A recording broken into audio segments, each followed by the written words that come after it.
Welcome সবাইকে। So this is my first ever Facebook blog. তো অনেকে নিশ্চয়ই ভাবছো এ আবার এখানে কি করছে। তো ফার্স্ট অফ অল আমি একজন ইঞ্জিনিয়ার। সো আমি আমার 4 বছরের যে একাডেমিক সেশন সেটাতে এইটুকু জানতে পেরেছি যে ইঞ্জিনিয়ার্সরা ইঞ্জিনিয়ারিং বাদ দিয়ে বাকি সব কিছু করে নেয়, তো আমিও করেছি। সেকেন্ড অফ অল আমি বেকার। সো ওয়েস্ট বেঙ্গলের 90% বেকার, একটু বেশি বলে ফেললাম I guess.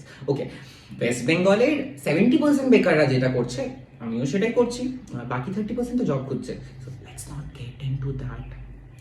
So moving on. তো তোমাদেরকে প্রথমেই জানাই শুভ রবীন্দ্র জয়ন্তী। সো আজকে রবীন্দ্র জয়ন্তী স্পেশাল আমি কিছু রান্না বান্না করবো ভাবছি। বাড়িতে এমনিও বসে কোনো কাজ নেই, তো কি করবো, বেরোনোরও কেউ নেই, সিঙ্গেল মানুষদের আর কি থাকবে। তো ভাবলাম যে হ্যাঁ কিছু রান্না বান্না করি। তো আমি ফার্স্ট অফ অল যেটা বানাচ্ছি সেটা হচ্ছে চিকেনের একটা রেসিপি থাকবে। কি থাকবে সেটা তোমরা ব্লগটা আগে দেখো যে জানতে পারবে। রাইসের একটা রেসিপি থাকবে, কিছু মকটেলস থাকবে। তো কন্টিনিউ করো তাহলে বুঝতে পারবে। সো ফার্স্ট অফ অল আগে দেখে নিই ফ্রিজে কি কি আছে। Okay, so I can see I have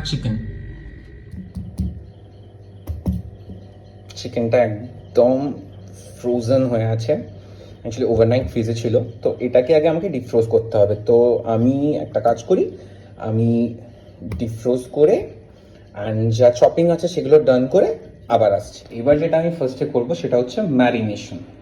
তো ম্যারিনেশনটা আমি শুরু করে দিই। এখানে চিকেনের মধ্যে আমি সব গুঁড়ো মশলাগুলো দিয়ে দিলাম, মানে বেসিক্যালি আমরা নর্মালি রান্নার জন্য যেগুলো ইউজ করি, তো ডেইলি ইউজ মশলাগুলো সব দিয়ে দিলাম। অ্যান্ড হ্যাঁ, জিঞ্জার গার্লিক পেস্ট। আমার স্পেশাল আইটেম, আমি ম্যারিনেশনে একটু ঘি দিই সো দ্যাট ফ্লেভারটা খুব সুন্দর আসে।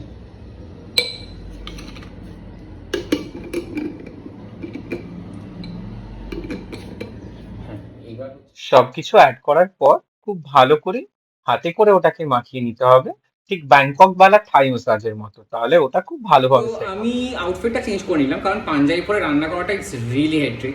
তো আমি ভাবলাম কিছু কমফি পরে নিই। তো অ্যান্ড অ্যাপ্রন আমি আমার হোম টাউনে ফিরে এসেছি, এখানে আনতে ভুলে গেছি। So that's it. তো আমি চিকেনটা তো রেখে দিয়েছি ম্যারিনেশনে, এবার গ্রেভি প্রিপারেশনটা শুরু করি।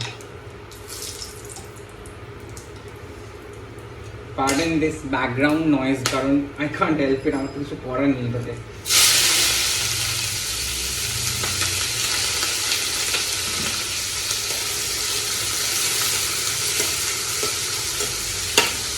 তো আজকে না রান্না করতে করতে একটা ইন্টারেস্টিং স্টোরি বলি। আমার মতো তোমরা অনেকেই আছো যারা বাইরে থাকো, একা থাকো, বাড়ি ছেড়ে দূরে থাকো। তো তোমাদের এটা আই গেস মানে আমি আমার সব বন্ধুদের কাছ থেকে সেটাই শুনেছি। তো তোমাদেরকেও জিজ্ঞেস করছি জন্য তোমাদের, তোমরা প্লিজ কমেন্টে জানিও। তোমাদেরও নিশ্চয়ই এরকম একটা ব্যাপার থাকে যে বাড়ি যাব, বাড়িতে গিয়ে মায়ের হাতে রান্না খাবো, এত স্ট্রাগল করছি একা থেকে, বাড়িতে গিয়ে একটু করবো, রিল্যাক্স করবো। আমার ক্ষেত্রে আমার বাড়িতে এই রেওয়াজটাই নেই, আমার বাড়িতে এটা উল্টো হয়। আমার মা ওয়েট করে কবে জিৎ আসবে, রান্না করে খাওয়াবে, ভালো ভালো রান্না করবে। আমার মা অ্যাকচুয়ালি শি ইজ লাইক সব কিছু করতে পারে, বাইরের কাজ, ঘরের কাজ, everything she is like expert. Apart from one thing, she can't cook properly. মানে it's not like she can't cook properly, obviously ছোটোবেলা থেকে মায়ের হাতে রান্না খেয়েছি, তো ওটা খেয়ে বড় হয়েছি। এখন আমার এরকম বলা উচিত নয় হয়তো, বাট হ্যাঁ মানে বয়স হচ্ছে, এবার এনার্জিও অতটা থাকে না। She has like health issues, like lot of health issues, যেটা হয় অ্যাকচুয়ালি বয়সের সাথে সাথে মানুষের। তো দ্যাট রিজন হয়তো যে মা অতটা পছন্দ করে না অ্যাকচুয়ালি রান্না করাটা। তো লাইক ইভেন বাবা, দাদা, দে আর লাইক ওরাও ওয়েট করে থাকে আমি কখন বাড়ি যাব, রান্না করে খাওয়াবো।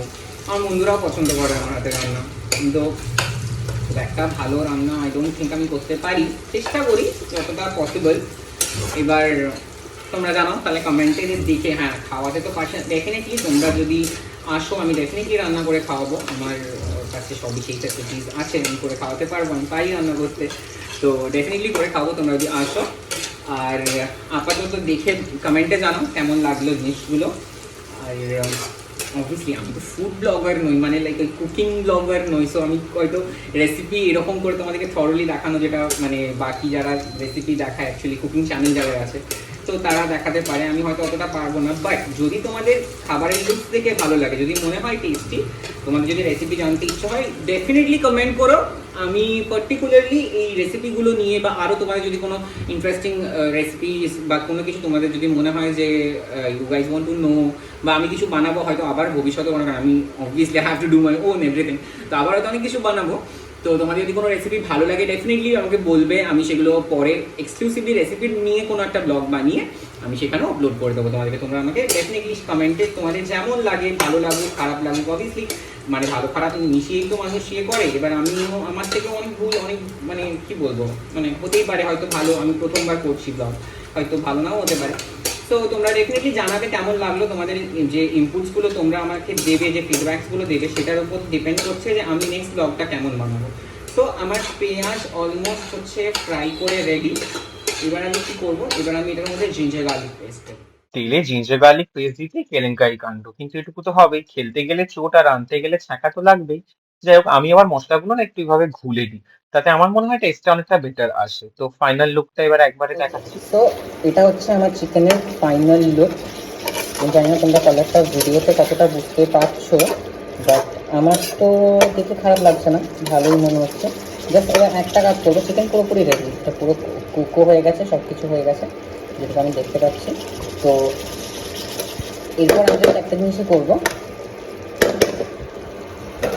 এটার মধ্যে একটু দিয়েছিলাম, জাস্ট একটু গরম মশলা এরকম করে ছড়িয়ে দেবো, ছড়িয়ে এটাকে আবার ঢাকা দিয়ে গ্যাসটাকে দেবো, মাই ব্যাড, ইন্ডাকশনটাকে দেবো বন্ধ।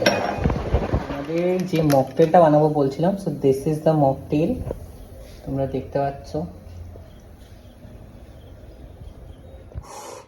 সো গরমের মধ্যে রান্না করে এই চোখ মুখের অবস্থা দেখে তোমরা বুঝতেই পারছো পুরো এক্সস্টেড আমি। সো এবার আমি ট্রাই করবো এই মকটেলটা। ট্রাস্ট মি, আমি বানিয়েছি বলে বলছি না, অ্যামেজিং হয়েছে। তোমরা এসে ট্রাই করতে পারো, ইউ আর অলওয়েজ ওয়েলকাম। তো হ্যাঁ, গরমের টাইমে একটু রিফ্রেশিং কিছু খাওয়া, ইট রিয়েলি ফিলস গুড। আমি অনেকগুলো অপশনস রেখেছি, যেমন এটা ব্লু লাগুন, দেন পাইনঅ্যাপেল ক্রাশার আছে, আমপান্না আছে। সো অনেক রকম অপশনস আমি বাড়িতে নিজেই বানাই। তো ইটস এ গুড বেনিফিট, তুমি বলতে পারো যে হ্যাঁ, কুকিং জানার একটা বেনিফিট, যে you can make your day mood off, রান্না করে নাও, নিজে খাও, লোককে খাওয়াও, বন্ধুদেরকে খাওয়াও, ফ্যামিলিকে খাওয়াও। এক্সকে মিস করছো, রান্না করে নাও। উফ, টকিং অ্যাবাউট এক্স, একটা কথা মনে পড়লো। এই এক্সপেকটেশন, যেমন একটু আগেও বলছিলাম যে এই বাড়িতে মানে লোকজনের এক্সপেকটেশন থাকে যে বাড়িতে গিয়ে বাড়ি রান্না খাবো, যেটা আমার ক্ষেত্রে হয় না। তো এই এক্সপেকটেশনগুলো আসে কোথা থেকে জানো? এটার মেইন ব্যাপার হচ্ছে বলিউড। এই এক্স তোমাকে ছেড়ে চলে গেল অ্যান্ড ইউ বিকেম সাকসেসফুল। আমি তো ডিপ্রেসড হয়ে যাই, মানুষ সাকসেসফুল কী করে হয়ে যায় আর রিয়েল লাইফে তো আমি দেখিনি কখনো এরকম। হোয়াটএভার, জোকস অ্যাপার্ট, আজকে অনেক কিছু করলাম ফার্স্ট টাইমের জন্য, লিটারেলি অনেক কিছু করে ফেলেছি মনে হচ্ছে। তো ঠিক আছে, তোমরা যদি সাপোর্ট করো তো এরকম আরও করতে থাকবো, আর আমি টুক করে চেঞ্জ করে আবার আসছি। সো আজকের ব্লগটা কেমন লাগলো ডেফিনেটলি কমেন্টে জানাবে, আর ভুল ত্রুটি হলে বাচ্চা ভেবে একটু ক্ষমা করে দিও। আর এরকম ফ্রেশলি ব্রুটেড কন্টেন্ট দেখার জন্য আমাকে তো ফলো করতে হবে। So do support me. Thank you guys, this is it. আবার দেখা হচ্ছে কালকে নতুন একটা ব্লগ।